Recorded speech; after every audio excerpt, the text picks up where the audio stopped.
আজকের ভিডিওতে পথের দাবি রচনার উপরে আলোচনা হবে। শরৎচন্দ্রের লেখা, এটা দশম শ্রেণীর বই থেকে নেওয়া। রচনাটা এই মুহূর্তে একাধারে সিবিএসসি বোর্ডের ক্লাস 10-এ রয়েছে, ওয়েস্ট বেঙ্গল বোর্ডের মাধ্যমিকে রয়েছে এবং এসএলএসটি পরীক্ষাতেও রয়েছে। তো আজকের এই ভিডিওতে আমরা মূলত এই রচনাটার প্রথম থেকে শেষ পর্যন্ত কি আছে এবং এর আগের পরের প্রেক্ষাপট কি, সেই সমস্তটা সম্পর্কে একটা ধারণা নেব এবং পুরো রচনাটার যে বিষয়বস্তুটা, সেই বিষয়বস্তুটাকে আমরা আমাদের মতো করে যাতে মনে থাকে সেই রকম করে বুঝে নেওয়ার চেষ্টা করব। প্রথমেই যেটা বলার সেটা হলো পথের দাবি আমাদের যে অংশটুকু এখানে তুলে দেওয়া হয়েছে পাঠ্যাংশ হিসাবে, এটা আসলে শরৎচন্দ্রের লেখা একটা গোটা উপন্যাসের অংশ। উপন্যাসটার নামও পথের দাবি, যেটা 1926-এ প্রকাশিত হয়, কিন্তু প্রকাশের পরপরই এটা ব্রিটিশ সরকার কর্তৃক বাজেয়াপ্ত হয়। পরবর্তীতে শরৎচন্দ্র যখন মারা যাওয়ার পরে এক সময় এই উপন্যাসটা আবার সেই নিষেধাজ্ঞা থেকে মুক্তি পায়। তো যাই হোক, সেই গোটা উপন্যাসের যেহেতু একটুখানি অংশ এটা, ফলত উপন্যাস সম্পর্কে একটু সংক্ষেপে জেনে নিয়ে তবে আমরা আমাদের এই আলোচনার মধ্যে ঢুকলে এই পাঠ্যাংশের মধ্যের যে অংশটুকু আছে সেই অংশটুকুর যে বিষয়বস্তু সেটা আমাদের বুঝতে সুবিধা হবে। তো আমরা এবার সংক্ষেপে এই উপন্যাসের প্রেক্ষাপটে আজকের এই পাঠ্যাংশটার যে যে বিষয়বস্তু সেটাকে বোঝার চেষ্টা করছি। তো যে প্রথমে যেটা বলার সেটা হলো পথের দাবি উপন্যাসের পরিচ্ছেদের সংখ্যা হচ্ছে মোট 31। তো এই যে 31টা পরিচ্ছেদ, এর মধ্যে 6 নম্বর পরিচ্ছেদের শেষাংশ, 6 নম্বর পরিচ্ছেদটা শুরু হওয়ার পরে 6 নম্বর পরিচ্ছেদের মাঝামাঝির একটু পরে শুরু হয় আমাদের পাঠ্যাংশের অংশটুকু, এবং সপ্তম যে পরিচ্ছেদটা তার প্রথমাংশটা, তার অর্ধেকের আগে পর্যন্ত মোটের উপর এইটুকু আর কি আমাদের পাঠ্যাংশ করে দেওয়া হয়েছে। তো 1 থেকে 5 নম্বর পরিচ্ছেদের পুরোটা এবং 6 নম্বর পরিচ্ছেদের প্রথমাংশটা, এই অংশটুকুর মধ্যে কি ছিল কাহিনীটা, যার রেশ ধরে আমাদের যে পাঠ্যাংশ অর্থাৎ 6 নম্বর পরিচ্ছেদের দ্বিতীয়ার্ধ এবং 7 নম্বর পরিচ্ছেদের প্রথমার্ধ, তো সেইটুকু আমরা বুঝে নেওয়ার চেষ্টা করব। এই কারণে 1 থেকে 5 পর্যন্ত আমাদের যে অংশ আর কি উপন্যাসের, সেই অংশে রয়েছে কি, একদম শুরুতে আমরা দেখতে পাবো যে অপূর্ব ও ওদের টাইটেল হচ্ছে হালদার। তো অপূর্বর বাড়িতে একটা অদ্ভুত পরিবেশ। অপূর্বর বাবা, তিনি একেবারেই এসব জাতপাত, এটা সেটা, ছোঁয়াছুঁই, এটা সেটা, এগুলো কিছুই মানতেন না। ওরা ব্রাহ্মণ, কিন্তু ওর মামাদের বাড়িতে তারা এই জিনিসগুলো খুব মানেন এবং অপূর্বর মাও এই ব্যাপারগুলোকে খুব মানেন। তো অপূর্বর দাদারা, তারা হয়েছে বাবার মতো, তারা এইসব কিছুই মানে না, আর অপূর্ব হয়েছে ওর মায়ের মতো। যথারীতি অপূর্ব এগুলো সব কিছু মানে। ও সায়েন্সের স্টুডেন্ট, কিন্তু তারপরও ও মায়ের এই যে ধারাটা সেটাও পেয়েছে। তো যথারীতি ও একটু গোড়া ব্রাহ্মণ, ওর মধ্যে একটু গোড়ামি আছে এইসব ছোঁয়াছুঁয়ির ব্যাপারে বা এই ধরনের যে ধর্মীয় যে আচারগুলো পালন করা, সেই ক্ষেত্রে অপূর্বর চরিত্রের আরেকটা জিনিস আমরা দেখতে পাই, সেটা হচ্ছে স্বদেশ প্রেম। ওই প্রথম দিকে একদম প্রথমেই অপূর্বর দাদার মুখ থেকে আমরা জানতে পারি যে অপূর্ব যখন খুব ছোট, সম্ভবত 12-13 বছর বয়স, সেই সময়টায় স্বদেশী যুগ ছিল। তো ওই সময়টাতে ও ওই স্বদেশী নেতাদের সাহায্য করত, এবং এমন একটা ঘটনা এই ধরনের ঘটেছিল, এখানে ইঙ্গিত রয়েছে কিন্তু ঘটনাটার উল্লেখ নেই। তো সেই সময়টায় যেটা হয়েছিল যে অপূর্ব ও স্কুলের স্টুডেন্ট, ওর বাবা চাকরি করতেন বড়, কিন্তু ওর বাবার এই চাকরি নিয়ে টানাটানি পড়ে গেছিল ছেলের এই বিপ্লবের পথে পা বাড়ানোতে। তো যাই হোক, তখন অনেক কষ্টে অপূর্ব নিজেও মোটামুটি ঠিক থাকে বলতে ওর কেরিয়ারে বা ওর পড়াশোনায় বড় রকমের কোনো গন্ডগোল হয় না, এবং ওর বাবার চাকরিটাও বহাল থাকে বড় কষ্ট করে। হ্যাঁ, তো এই প্রসঙ্গে একটু বলার সেটা হচ্ছে অপূর্বর বাবার একজন জুনিয়র ছিলেন, জুনিয়র বলতে বয়সের দিক থেকে, তার নাম নিমাই বাবু, যাকে আমরা আজকের এই পাঠ্যাংশে পাবো। তো সেই নিমাই বাবু, তিনি পুলিশের একজন অফিসার ছিলেন। তো এই নিমাই বাবুও তখন খুব দৌড়ঝাঁপ করে টোরে মোটামুটিভাবে অপূর্বর এই যে বিপ্লবের পথ এবং তার ফলে ওদের ফ্যামিলির ওপর যে একটা ভয়ঙ্কর রকম সমস্যা আসতে চলেছিল, সেটাকে কিছুটা হলেও উনি এই জায়গা থেকে ওদেরকে রক্ষা করেন বা বাঁচান। আচ্ছা, এরপরে আরেকটা কি, অপূর্ব এর মধ্যে এমএসসি পাশ করার পরে ও মোটামুটি ভালো স্টুডেন্ট ছিল। তো বোথা কোম্পানি বলে একটা কোম্পানি, তারা রেঙ্গুনে একটা অফিস খোলে এবং সেই রেঙ্গুনের অফিসে অপূর্বকে চাকরির প্রস্তাব পাঠায়। তো অপূর্ব খুব লোভনীয় একটা প্রস্তাব ছিল, কারণ অনেক টাকা তখনকার দিনের হিসাবে স্যালারি ছিল। তো স্বাভাবিকভাবেই কিন্তু বার্মাতে যেতে হবে। রেঙ্গুন মানে তখনকার দিনে নাম হচ্ছে বার্মা।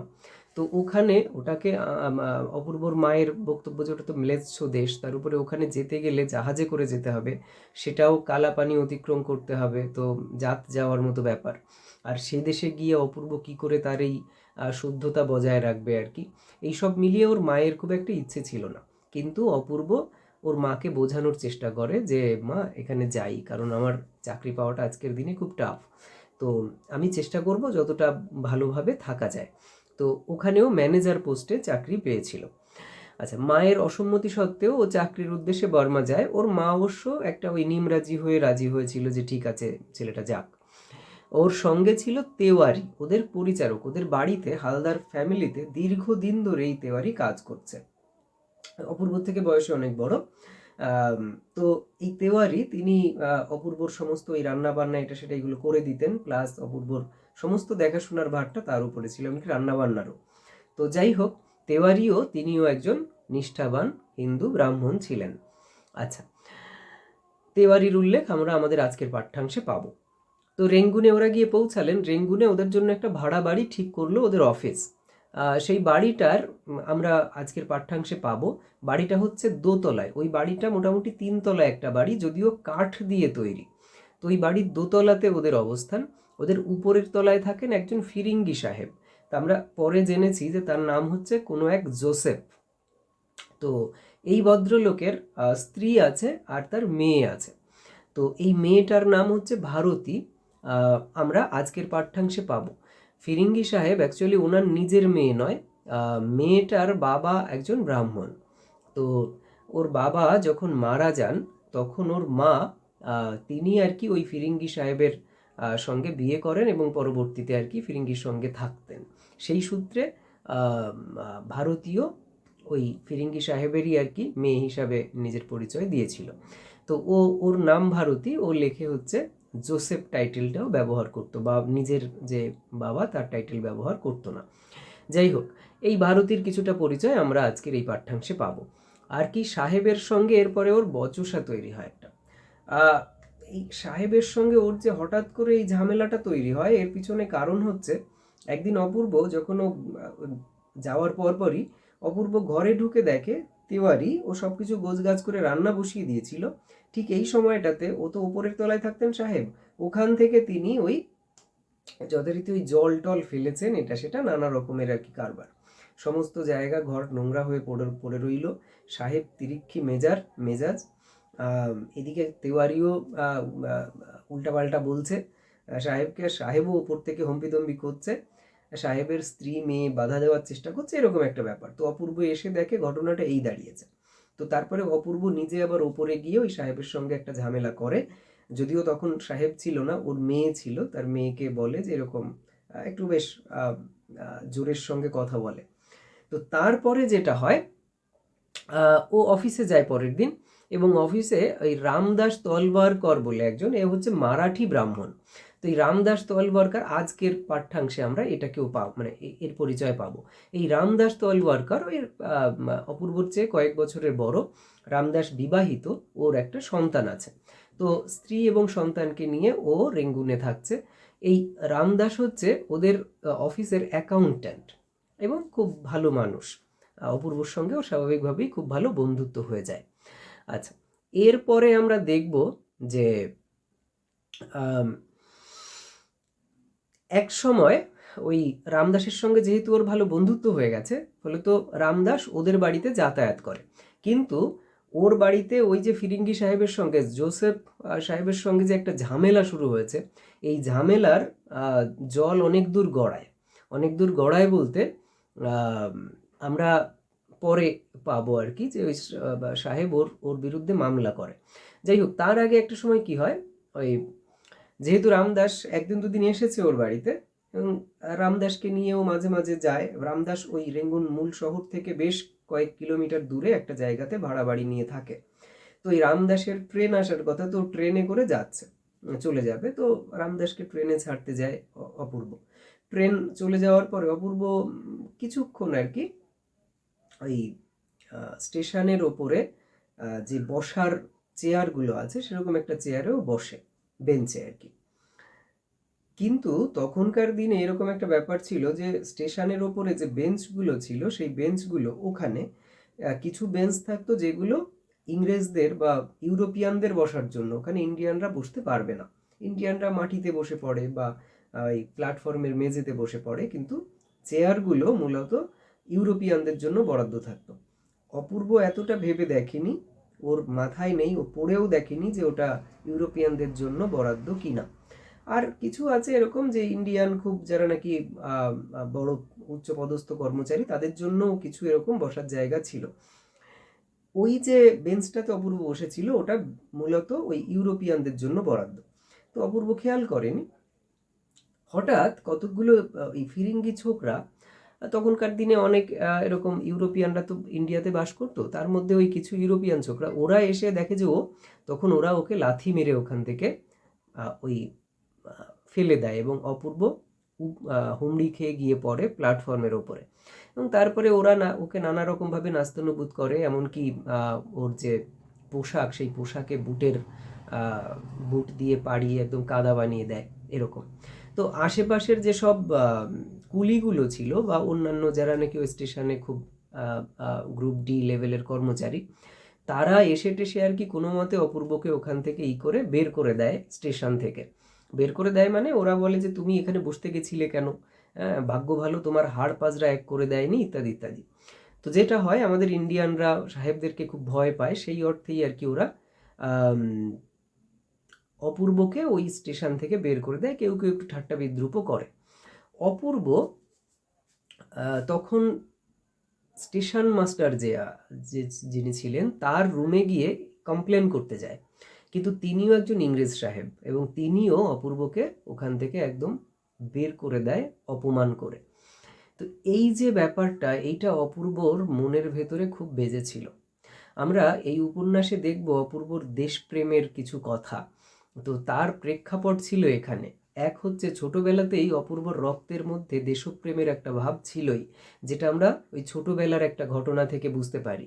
আর এইখানেও এই যে ফিরিঙ্গিরা তাকে যেভাবে অত্যাচার করছে নিজেদের দেশে, এখানে এই প্রসঙ্গে অনেক কথা আছে অপূর্বর, যে নিজেদের দেশে কি করে বিদেশিরা আমাদেরকে অত্যাচার করছে এবং আমরা সেটা মুখ বুজে সহ্য করতে বাধ্য হচ্ছি। তো এই জিনিসগুলো ইউরোপিয়ানদের প্রতি অপূর্বর মনে প্রচণ্ড বিতৃষ্ণা জন্ম দেয়, এবং দেশের প্রতি ওর একটা শ্রদ্ধাবোধ তৈরি হয়। সেই সূত্রে দেশের যেসব বিপ্লবী নায়কেরা, যারা নাকি দেশের স্বাধীনতার জন্য লড়াই করার চেষ্টা করছেন, তাদের প্রতিও অপূর্বর মনে একটা শ্রদ্ধা তৈরি হতে শুরু করে। তো এই হচ্ছে এই ব্যাপারটা। তারপরে কি হলো, ও বাড়িতে ফিরে এলো, পরের দিন সকালেই কোর্টের নোটিশ এলো, এবং সেখানে দেখা গেল ফিরিঙ্গি সাহেব ওর বিরুদ্ধে মামলা করেছেন। তো যথারীতি ওখানে হাজিরা দিতে হলো ওদেরকে, ও আর তিওয়ারি দুজনেই গেল, এবং সেখানে অপূর্বর কোনো দোষ না থাকা সত্ত্বেও সেখানে ওই যেহেতু ও একজন ইন্ডিয়ান, ওর 20 টাকা জরিমানা করা হয়। তো এইটাও অপূর্বর মনে খুবভাবে বাজে। তো যাই হোক, অপূর্ব ওখান থেকে ফিরে আসে। এরপরে অপূর্ব এই ঘটনা দুটো মোটের ওপর ভুলে যায়। এক সময় হয় কি, একদিন অপূর্ব যায় এই দুপুরবেলা তলোয়ারকারের সঙ্গে বাইরে। তেওয়ারি সেদিন গেছিল, এই এতদিন ধরে ঘরের মধ্যে রয়েছে, তো তেওয়ারি ওদের যে এলাকার আরও কিছু এরকম মানুষ যারা নাকি বিভিন্ন বাড়িতে এরকম কাজকর্ম করে, তেওয়ারি যেমন অপূর্বর এখানে কাজ করে এরকম, তো তারা সবাই তেওয়ারিকে বলেছিল যে চল আমরা সবাই মিলে একটু আনন্দ করতে যাই, কোনো একটা জায়গাতে ঘুরতে যাই। তো সেইভাবে তারা একটা জায়গায় ঘুরতে যায়। এর ফাঁকে অপূর্ব এবং তেওয়ারি দুজনের কেউই বাড়ি না থাকায় ওই সময়টাতে ওদের ঘরে চুরি হয়ে যায়। তো চুরি হয়ে গেলে যথারীতি অপূর্ব যখন সন্ধেবেলা ঘরে ফিরেছে তখন দেখে যে সমস্ত কিছু খারাপ অবস্থায় রয়েছে। বাইরের যে তালা, সেই তালাটা ওদের যে তালা সেটা নয়, অন্য একটা তালা। তখন অপূর্ব বুঝতে পারে না ব্যাপারটি কি হয়েছে। ঠিক এই সময়টাতে উপরের ঘর থেকে ভারতী নেমে আসে, ওই জোসেফের কন্যা হিসেবে যার পরিচয় আমরা পেয়েছি। ভারতী তখন ওকে বলে যে অ্যাকচুয়ালি ভারতী দেখতে পেয়েছিল মানে ওই ঘরের পাশে একটা ফুটো মতো আছে, সেখান থেকে দেখা যায়, ঘর কাঠের ঘর তো। ভারতী দেখছিল যে ওই ভেতরটায় কিছু মানুষ তারা ওইগুলো নেওয়ার চেষ্টা করছে আর কি, এটা ওটা ওদের খুঁজে খুঁজে দেখছে। তো ভারতী চলে আসাতে ওরা খুব বেশি কিছু নিতে পারেনি। যাই হোক, ভারতী সমস্ত কিছু মিলিয়ে টিলিয়ে দেওয়ার চেষ্টা করে। অপূর্ব একটা হতভম্ব অবস্থায় পড়ে যায়, কিন্তু ভারতী সবটা মিলিয়ে টিলিয়ে বলে যে ওকে সম্ভবত 280 টাকার মতো কিছু একটা টাকা, সেটাই চুরি হয়ে যায়। বাকি মোটামুটি সব কিছুই ঠিকঠাক ছিল। তো অপূর্ব ভারতীর এই যে নিজে থেকে এসে এই যে অযাচিতভাবে ওদেরকে সাহায্য করা, সব কিছু মিলিয়ে টিলিয়ে এটা ওটা করে দেওয়া, তার উপরে ওরা দুজন ঘরে ছিল না, ভারতী ওর তালা এনে ঘরটার তালা মেরে দিয়ে যাওয়া, এই সমস্তটা মিলে তিওয়ারি এসে তো নিশ্চিতভাবেই বলে যে এই ভারতী দোষী, মানে ওই এই চুরিটা করেছে কিংবা ও এই চুরিটাতে সাহায্য করেছে। তো অপূর্ব বলে যে ভারতীকে যে আমি পুলিশে কমপ্লেন করব এবং থানায় যাব, এই চুরির ব্যাপারে রিপোর্ট করব, ডায়েরি করব। তখন ভারতী ওকে বলে যে কি দরকার, ওখানে যেও না। তো এতে করে অপূর্বর মনে আরো সন্দেহ তৈরি হয়। যদিও ভারতী বলে যে দেখো, থানায় গেলে নিশ্চিতভাবেই সবাই বলবে যে আমি দোষী বা আমি চুরি করেছি, কিন্তু আমি সত্যি কথা বলতে কি এত বড় নিচু কাজ করব না। যাই হোক, তো ভারতী ওদেরকে ওই থানায় যেতে বাধা দেয় এবং তার ফলে ওদের মনে আরও ভারতীর সম্পর্কে সন্দেহটা দৃঢ় হয়ে যায়। এই ঘটনাটা ঘটার পরে 5 নম্বর পরিচ্ছেদটা শেষ হয়। এরপরে শুরু হয় 6 নম্বর পরিচ্ছেদ। এই 6 নম্বর পরিচ্ছেদের মাঝামাঝি থেকে আমাদের আলোচ্য অংশটা নেওয়া হয়েছে। চুরির সম্পর্কে ডায়েরি করতে অপূর্ব যায় থানায় সকালবেলা। থানায় যাওয়ার ঠিক আগে আগে ওই জায়গাটাতে হঠাৎ ওর সঙ্গে দেখা হয় নিমাইবাবুর। নিমাইবাবু, একটু আগেই আমরা বলেছি যে ওর বাবার সঙ্গে খুব পরিচয় আছে, সেই সূত্রে অপূর্ব নিমাইবাবুকে কাকাবাবু বলে ডাকতো। তো নিমাইবাবু পুলিশের একজন উচ্চপদস্থ কর্মকর্তা, উনি বাংলাদেশে চাকরি করেন। তিনি হঠাৎ রেঙ্গুনে, স্বাভাবিকভাবেই অপূর্ব বলছে কাকাবাবু আপনি, আর নিমাইবাবু বলছে তুমি এখানে কেন? তো বলছে যে আমি তো এখানেই চাকরি পেয়ে চলে এসেছি। নিমাইবাবু তখন বলছে যে আমি আসলে একজন পলিটিক্যাল সাসপেক্ট, সব্যসাচী মল্লিক, তাকে অ্যারেস্ট করতে এসেছি, তাকে ধরতে এসেছি। আমরা খবর পেয়েছি গোয়েন্দা সূত্রে যে সে এই বার্মাতে এসেই উঠছে, হয় ট্রেন পথে না হলে জাহাজ পথে, সমুদ্র পথে। তো আমরা তাই এখন জাহাজ ঘাটায় যাব। তো অপূর্বকে বলে তুমিও যেতে পারো আমার সাথে যদি তোমার সময় থাকে। তো অপূর্ব বলে ওকে, আমি তাহলে যাব আপনার সাথে। সেইভাবে সব্যসাচীর খোঁজে ওরা জাহাজ ঘাটে যায়। যথারীতি ওই বিভিন্ন মানুষ যখন নেমেছে তখন করে করে কিন্তু সব্যসাচী মল্লিককে পাওয়া যায় না। যাই হোক, কয়েকজন মানুষকে ওখান থেকে একটু সন্দেহ করে অ্যারেস্ট করা হয়, অ্যারেস্ট নয়, ওদেরকে থানায় নিয়ে যাওয়া হয় জিজ্ঞাসাবাদের জন্য। তো নিমাইবাবু বলেন যে আমি তাহলে থানায় যাচ্ছি, তুমি তোমার সঙ্গে আমি পরে কথা বলবো। অপূর্ব বলে যে না, আমিও থানায় যেতে চাইছি, আপনি যাদেরকে জিজ্ঞাসাবাদ করবেন একটু দেখি কেমন করেন। তো এইভাবে অপূর্ব নিমাইবাবুর সঙ্গে থানায় আসে। আর ওর তো ডায়েরি করারও কথা ছিল, যদিও থানায় এসে যেসব ঘটনা ঘটে তাতে ওর ডায়েরি করার কথাটা আর মনে থাকে না। তো এই কয়েকজনকে সন্দেহভাজন ওদেরকে জিজ্ঞাসাবাদের জন্য থানায় নিয়ে আসা হয়েছে। অপূর্ব নিমাইবাবুর সঙ্গে থানায় এসেছে। এসে ওই থানায় ঢোকার পর থেকে কি হয়েছে সেখান থেকে আমাদের পাঠ্যাংশটা শুরু হচ্ছে। তো আমাদের পাঠ্যাংশে আমরা এখানে দেখতে পাচ্ছি আমাদের যে পাঠ্যাংশ, সেই পাঠ্যাংশটাকে যদি আমরা একটু ছোট ছোট পর্বে ভাগ করি তাহলে আমরা কতকগুলো অংশ দেখব। প্রথমত, গিরিশ মহাপাত্রকে জিজ্ঞাসাবাদ করছে থানার অফিসার নিমাইবাবু এবং জগদীশবাবু বলে আরেকজন, তিনি নিমাইবাবুর তুলনায় নিম্নপদস্থ কর্মকর্তা পুলিশের। মানে যে কজনকে ধরা হয়েছিল তার মধ্যে ওই সবাইকেই ছেড়ে দেওয়া হয়েছে, কারণ নিতান্তই ছাপোষা মানুষ সব। আর একজনকে তারা একটু বিশেষভাবে সন্দেহ করছিল, সেই মানুষটাকে এবার শেষে আনা হয়েছে ওদের সামনে থানায়। তো যথারীতি তাকে জিজ্ঞাসা করা হলো নাম কি, তিনি বললেন আমার নাম গিরিশ মহাপাত্র। তো এই গিরিশ মহাপাত্রকে জিজ্ঞাসাবাদ করা হচ্ছিল। এই সূত্রে আমরা দেখব শুরুতে তার চেহারা এবং পোশাক আশাকের কিছুটা বর্ণনা আমরা পাই, এবং এটা নিয়ে খুব হাসি ঠাট্টা মজা এই ব্যাপারগুলো ঘটেছে। যদিও তার মধ্যে দু একটা বাক্যে আমরা একটু সিরিয়াসনেসও দেখে থাকি। আমরা যখন একটু চেষ্টা করব প্যারাগ্রাফ ওয়াইজ আলোচনা করার, তখন এই ব্যাপারটা বলবো ডিটেলসে।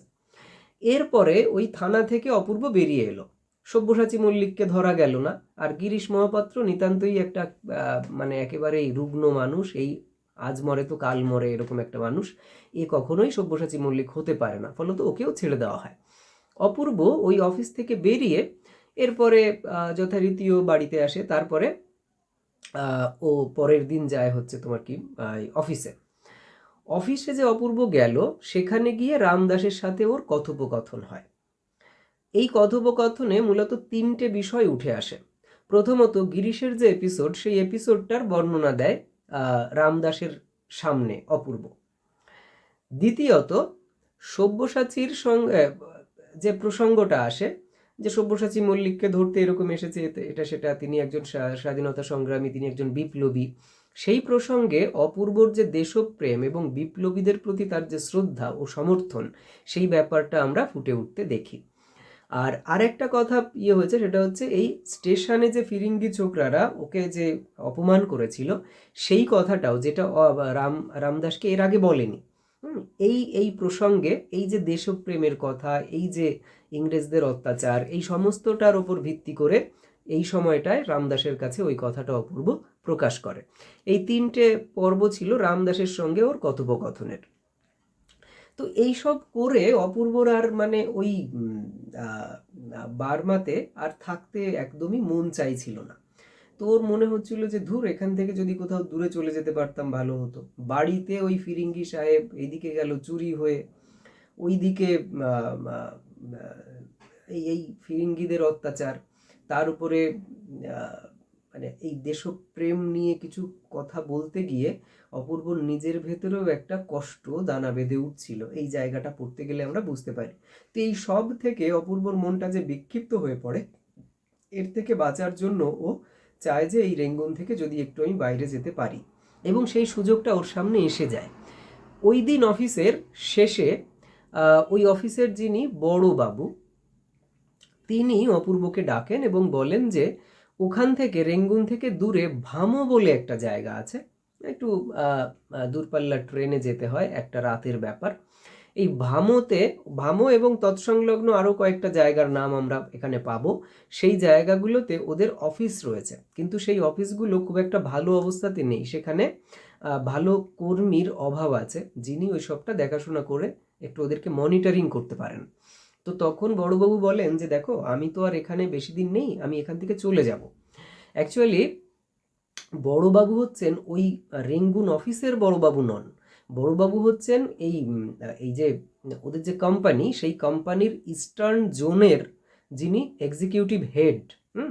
তো তিনি ওই কয়েক মাস রেঙ্গুনে ছিলেন। রেঙ্গুনকে কেন্দ্র করে গোটা বার্মাতে ওদের যে কোম্পানির বিভিন্ন ব্রাঞ্চ আছে, সেই ব্রাঞ্চগুলোকে মোটের ওপর একটা শৃঙ্খলার মধ্যে এনে সেখানে উপযুক্ত লোককে সেট করে দিয়ে উনি আবার চলে যাবেন ভারতের অন্য জায়গাতে, এটাই ওনার টার্গেট ছিল। তো উনি অপূর্বর মধ্যে সেই কোয়ালিটিটা দেখেছিলেন যে এই ছেলেটা শিক্ষিত, বিদ্বান, বুদ্ধিমান এবং বাঙালি। তো বাঙালিদেরকে আলাদা রকম করে সবাই রেসপেক্ট করতো। তো উনিও মনে করেছিলেন যে অপূর্বকে এই গোটা বার্মার সমস্তটার দায়িত্ব ওর ওপর ছেড়ে দেবেন। তো তাই অপূর্বকে বললেন যে তুমি তো এমনিতেও আমি চলে যাওয়ার পরে সমস্তটা বুঝে নেবে, তা তুমি এখনই ভামোতে গিয়ে ওর আশেপাশের যে কটা আরও ব্রাঞ্চ আছে সবগুলোকে তুমি একটু দেখাশোনা করে এসো। তো অপূর্বরও বাইরে যাওয়ার ইচ্ছে হয়েছিল খুব, ও বলল ঠিক আছে, সাথে সাথেও রাজি হয়ে গেল। পরের দিন ও এবার ভামোতে যাচ্ছে। এইখানে এসে আমরা দেখি যে স্টেশনে ওকে পৌঁছে দিতে গেছে রামদাস। তো যথারীতি ট্রেন ছাড়বে, অপূর্ব ওই ট্রেনের ওপর মানে ওই প্ল্যাটফর্মের ওখানে দাঁড়িয়ে রয়েছে, রামদাস রয়েছে। ওরা দুজনে কথাবার্তা বলছে, এটা ওটা কথা যেটা হয় দুই বন্ধুর মধ্যে। হঠাৎ তাকিয়ে দেখে যে গিরিশ মহাপাত্র হেঁটে আসছে। তখন অপূর্ব, রামদাস এবং গিরিশ ওরা তিনজনে মিলে কিছু কথাবার্তা ওখানে বলে। সেই প্রসঙ্গে আমরা কিছু কিছু মানে সিরিয়াসনেসও আছে এইখানটায়, তো সেই প্রসঙ্গগুলোর মধ্যে কয়েকটা খুব ইম্পর্ট্যান্ট। আচ্ছা, এরপরে অপূর্ব ট্রেন ছেড়ে দেয়। অপূর্ব ট্রেনে করে এগোতে থাকে বামুর উদ্দেশ্যে। রাতের বেলা, রাতের জার্নি। তেওয়ারি ওর সাথে যায়নি, গেছে অফিসেরই দুজন ঠিক করে দেওয়া লোক, তারাও যদিও একজন ব্রাহ্মণ এবং একজন অন্য কাজের জন্য। তো অপূর্ব ফার্স্ট ক্লাস প্যাসেঞ্জার ছিল, উচ্চপদস্থ কর্মচারীও, এবং ফার্স্ট ক্লাস কামরাতেই ও টিকিট কেটেছে। এবং সেই কামরাতে তখনকার দিনে এগুলো খুব বিলাসবহুল কামরা হতো, সেখানে রীতিমতো খাট টাট থাকতো, ঘুমের কোনো অসুবিধা হতো না। তো অপূর্ব যথারীতি ভেবেছে যে ওকে কেউ ডিস্টার্ব করবে না, ও বেশ সন্ধ্যা আহ্নিক টাহ্নিক এসব করে টোরে খেয়ে দিয়ে ও শুয়ে পড়েছে। কিন্তু ওইখানে দেখা গেল রাত্রেবেলা সাব ইন্সপেক্টর, তিনিও একজন ফিরিঙ্গি সাহেব, তিনি 3বার প্রায় ওই রাত্রে অপূর্বকে ডিস্টার্ব করেছে, বারবার ওকে ঘুম থেকে ডেকে তুলেছে। তো অপূর্বর একবার প্রচণ্ড রাগ হয়ে গেছে। তো ও বলছে যে আপনি আমাকে এইভাবে ডিস্টার্ব করছেন কেন, আপনি তো আর করতে পারেন না, আমি ফার্স্ট ক্লাস টিকিটের যাত্রী, আমাদেরকে আপনি রাতের বেলা এভাবে ডিস্টার্ব করতেই পারেন না। তখন ওই অফিসার বললেন যে এইসব নিয়ম হচ্ছে রেলওয়ে কর্মচারীদের জন্য, আমি চাইলে আপনাকে এখান থেকে নামিয়েও দিতে পারি। রেলওয়ে কর্মচারী যারা, মানে টিকিট কালেক্টর, এটা সেটা, এরা আপনাকে ডিস্টার্ব করবে না, কিন্তু আমি নই। আমরা চাইলে যে কোনো সময় আপনার সমস্ত বেডিং ফেডিংও চেক করতে পারি। এই হচ্ছে তার বক্তব্য। এইরকম এখানে এসেই আমাদের পাঠ্যাংশটা শেষ হয়। তো এরপরে যথারীতি কাহিনী আরও অনেক দূরে এগোয়, কিন্তু আমাদের পাঠ্যাংশটা এখানে এসে শেষ হয়। এখানে মূলত এই কটা পার্ট রয়েছে। গিরিশের সঙ্গে দেখা, থানায় গিরিশকে জিজ্ঞাসাবাদ করা, সেই সূত্রে গিরিশের চেহারা এবং বেশভূষার বর্ণনা, কিছুটা হাসি ঠাট্টা করা, অফিসে রামদাসের সাথে কথোপকথন, 3টে আলাদা বিষয় নিয়ে গিরিশের এপিসোড বলেছে। দেশপ্রেমের কিছু কথা আছে, আর ফিরিঙ্গি চোকরাদের যে অপমান, সেই অপমানের কথা এখানে উল্লেখ রয়েছে। তারপরে বড়বাবু ভামু যাওয়ার প্রস্তাব দিয়েছে, এই অনুযায়ী 2টো প্যারাগ্রাফ আছে এখানে।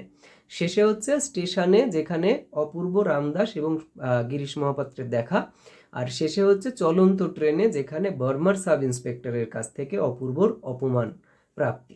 এই হচ্ছে মূলত আমাদের পাঠ্যাংশ।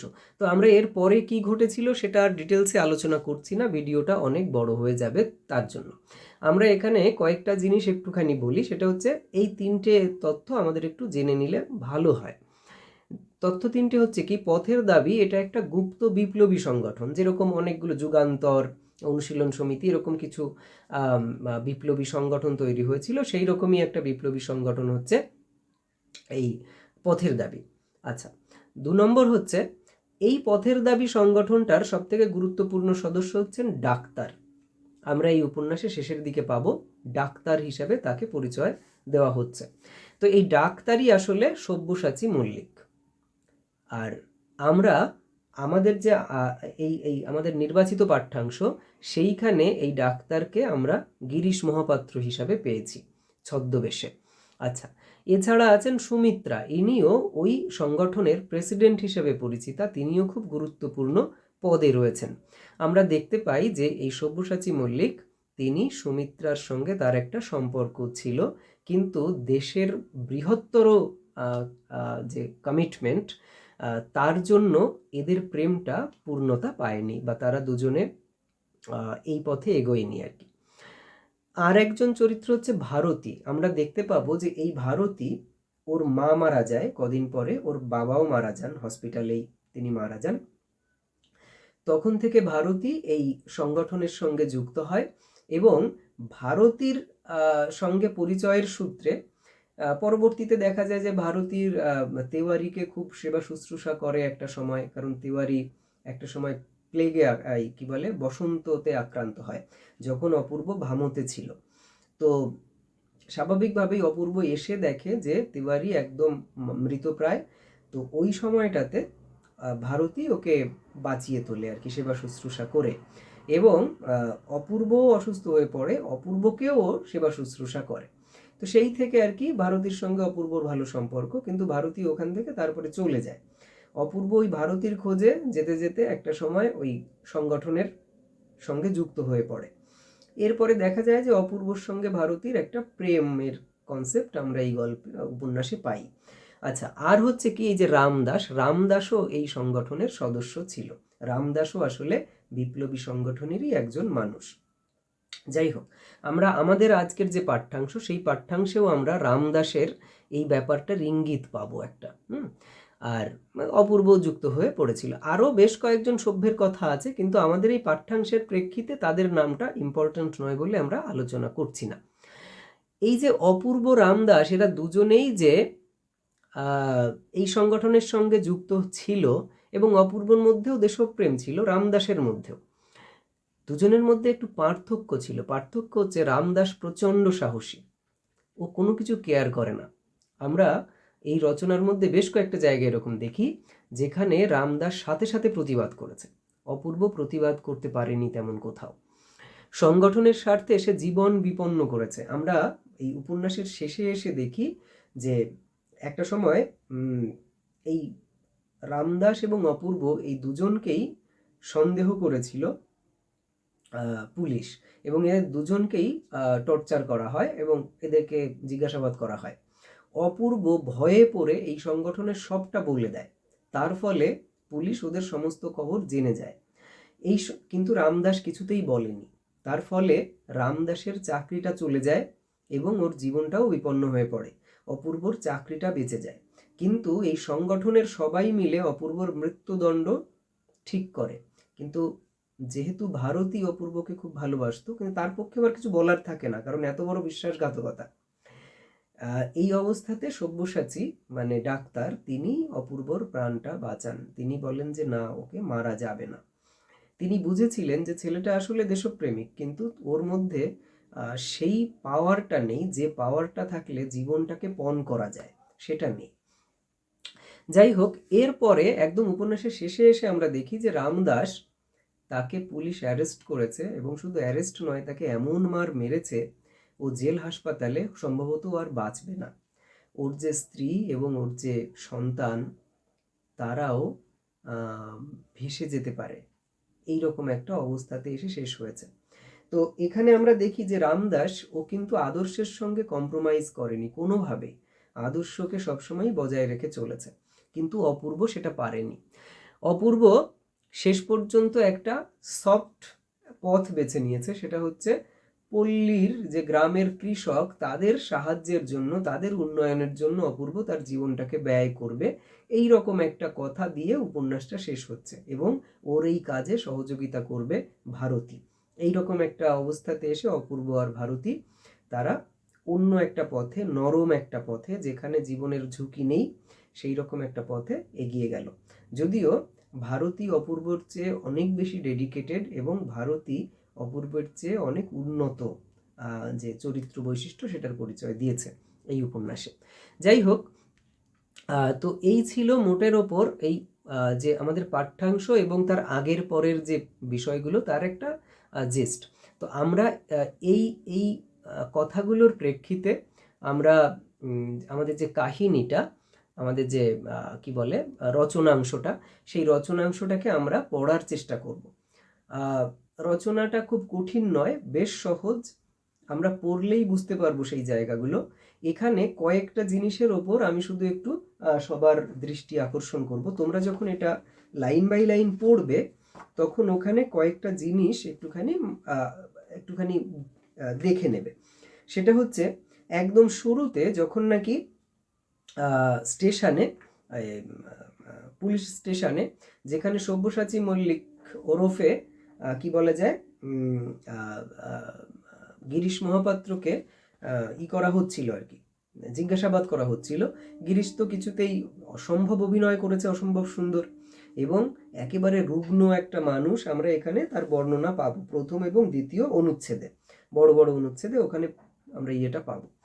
সে এমনভাবে নিজেকে হাস্যকর করে তুলেছে, এবং তার যে চেহারা, সেই চেহারাটাকে ভেঙে চুড়ে এমন একটা জায়গায় এনে দাঁড় করিয়েছে যে মানুষের পক্ষে বোঝাই সম্ভব নয় যে সব্যসাচী মল্লিক যে এত পাওয়ারফুল।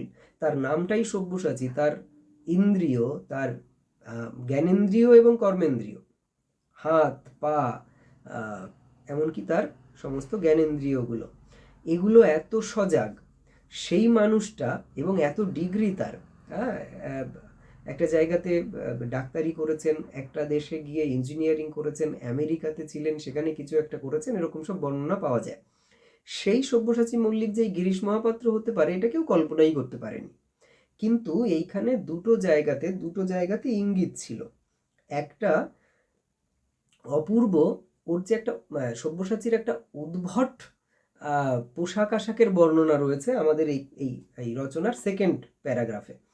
কিন্তু এইরকম একটা উদ্ভট চেহারা, মানে পোশাক আশাক থাকা সত্ত্বেও অপূর্ব যখন সব্যসাচীকে গিরিশ মহাপাত্রকে দেখেছে, তোমরা দেখবে প্রথম প্যারাগ্রাফটা অনেক বড়। সেই প্যারাগ্রাফে অপূর্ব গিরিশকে যখন প্রথম দেখছে, ওর এই বেশভূষার প্রতি অপূর্বর নজরই যায়নি। অপূর্বর নজর গেছে ওর চোখ দুটোর ভেতরে। তার মানে ওই চোখটা বলছে অতল গহীন, ওর ভেতরে কিছু একটা আছে যেটা ব্যাখ্যার অতীত। এর থেকে ওই যে গিরিশ মহাপাত্র যে সাধারণ নয়, অসাধারণ কেউ, এইটার একটা ইঙ্গিত পাওয়া যায়। কারণ অত রকম একটা উদ্ভট পোশাকের একটা মানুষ এবং ওই রকম বিসদৃশ্য চেহারা, তো প্রথমেই তো সেই মানুষটার সব পোশাক আশাকের দিকে চোখ যাবে, অপূর্ব সেটা যায়নি। দ্বিতীয়ত, ওর এই পোশাকের মধ্যে একটা জায়গায় রয়েছে, সেকেন্ড প্যারাগ্রাফে আমরা দেখতে পাবো যে তাহার বুক পকেট হইতে বাঘ আঁকা একটা রুমালের কিয়দংশ দেখা যাইতেছে। এই বুক পকেটে ওর ছিল একটা রুমাল, কিন্তু সেই রুমালটাতে কি বাঘ আঁকা, তার কিছুটা অংশ দেখা যাচ্ছিল। ইঙ্গিত করার মতো বিষয়, আমরা পরে এই রুমালটার আরেকটা জায়গায় উল্লেখ পাবো আমাদের এই রচনার মধ্যেই। এখানে রুমালটা হয়েছে কিছুটা, একটুখানি রুমালটার ওই বাঘ আঁকা অংশটা একটুখানি বেরিয়ে পড়েছে। অর্থাৎ আর এর পরে যখন ওই আবার গিরিশের সঙ্গে দেখা হয় ওদের স্টেশনে, ওখানে আমরা লক্ষ্য করলে দেখব 102 নম্বর পৃষ্ঠাতে, সেখানে দেখব আমরা, ওখানে বলছে এই প্রথম দিক থেকে 3 নম্বর প্যারাগ্রাফে, তলবারকার ঘাড় ফিরাইতেই বুঝিল এই সেই গিরিশ মহাপাত্র। সেই বাহারে জামা, সেই সবুজ রঙের ফুল মোজা, সেই পামসু এবং ছড়ি, প্রভেদের মধ্যে এখন কেবল সেই বাঘ আঁকা রুমালখানি বুক পকেট ছাড়িয়া তাহার কণ্ঠে জড়ানো। বাঘ আঁকা রুমালটা এবার আর পকেটে নেই, এবার সেটা এই কণ্ঠে, এখানে গলায় জড়ানো। এখানে এসে গিরিশ মহাপাত্র অ্যাকচুয়ালি ও যে বাঘ, থানাতে সেটা লুকানো ছিল কিছুটা, কিন্তু ইঙ্গিত দিয়েছিল যে আমি সেই, তোমরা পারলে এটা বুঝে নাও। আর স্টেশনে দাঁড়িয়ে একদম পুরোপুরি সে নিজেকে স্পষ্ট করে দিয়েছে যে এই যে এই বাঘ এবার বেরিয়ে পড়েছে, তোমরা এর নাগালও পাওনি। তো এই একটা ব্যাপার খুব ইন্টারেস্টিং ছিল। এরপরে যাই হোক, সব্যসাচীর সম্পর্কেই কথা হয়ে যাওয়ার পরে তলওয়ারকরের একটা বিষয় রয়েছে।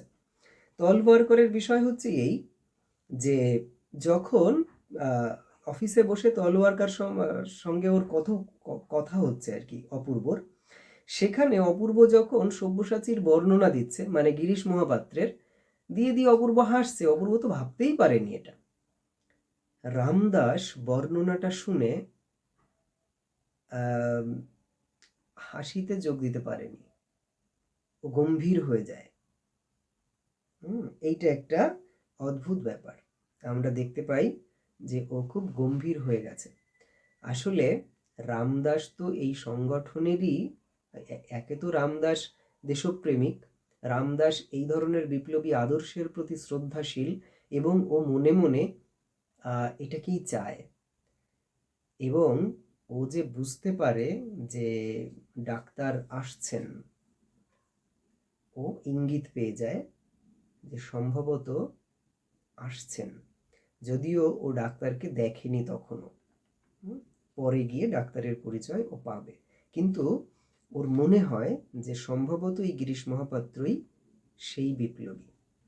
এরপরে যখন স্টেশনে ওর সঙ্গে দেখা হয়, তখন আমরা এই 102 নম্বর পেজে দেখতে পাবো, নিচের দিক থেকে একটু ওপরে এখানে বলছে, তলবারকর তীক্ষ্ণ দৃষ্টিতে তাহাকে দেখিতেছিল, তাহাকে বলতে গিরিশ মহাপাত্রকে। কহিল, তলওয়ারকর বলছে, বাবুজি मैंने आपको तो जरूर कहाँ देखा होगा।